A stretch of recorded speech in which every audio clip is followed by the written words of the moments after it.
The primary problem with capitalism for Black people is that we're vulnerable. And when you're that vulnerable, it doesn't necessarily matter who will exploit you. Like, if you're a prey, you're prey.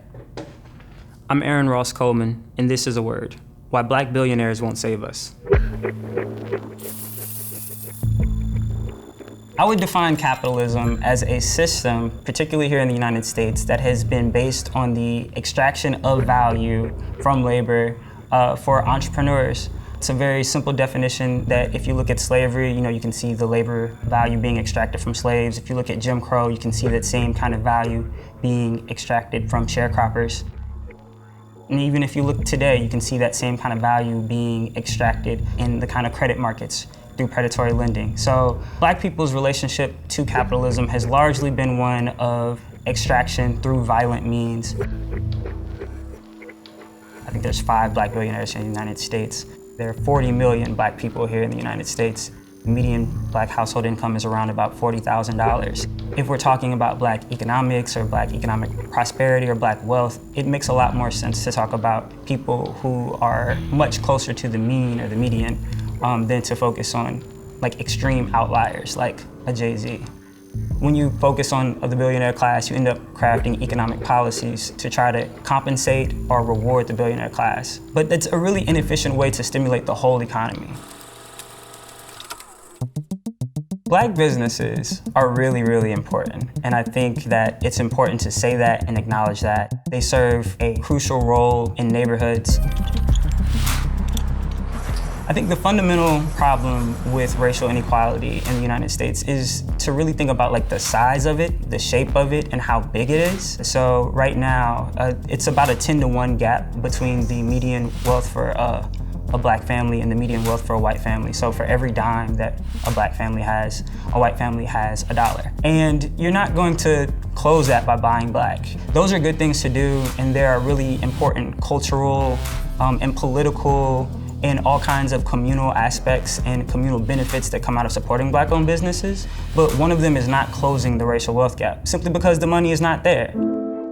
I think that it's really important that we talk about closing the racial wealth gap or racial inequality in the correct way. I don't want to belittle the importance of Black-owned businesses. They need all the support they can get. However, they're not a substitution for reparations or any other kind of macro redistributive policy that would address the actual specific wounds that constitute American racism.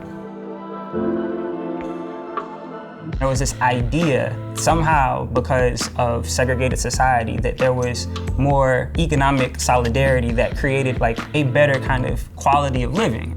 So of course we have examples like Black Wall Street from segregation era that show that Black wealth did exist.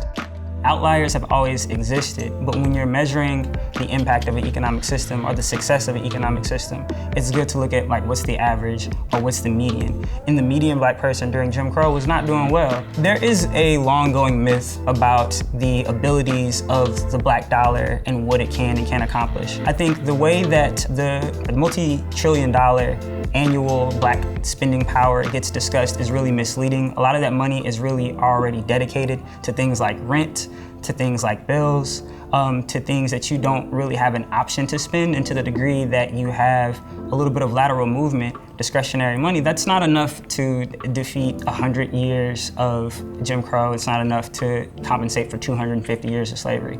It's really a lot about scale. And if you want to solve the problem at the scale that it exists far beyond the scale of the amount of money Black people make every year. It exists at the scale of a multi-generational plunder, and that's how we should talk about it.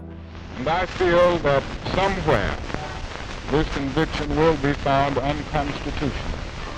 If you look at the Civil Rights era, there were economic policy goals that were unmet. People like Martin Luther King advocated for a universal job guarantee, wanted things like a universal basic income, some of the popular policies that you hear coming back around today. But what these civil rights leaders understood was that you can't just simply integrate society or just let people go and expect them to be equal. There's always a way to resist. As it applies particularly to resisting American capitalism, you see that there's an increased interest in socialism here in the United States, and that there's a very long history of Black people participating in socialism. If you look at people like Martin Luther King, he could be described as a democratic socialist. Or if you look at a lot of your Black History Month faves like w.e.b, he was a socialist. So I think it's very important to experiment and to push the boundaries on what is possible here in the United States. There's social democracy that offers a less oppressive form of capitalism. There's democratic socialism that, has the opportunity of collective ownership. And throughout all of these different economic systems, it's always important to have a really strong focus on anti-racism. So the project remains to find an economic system that is not fundamentally racist, that is not founded in racism, and that provides restitution and opportunity for Black people.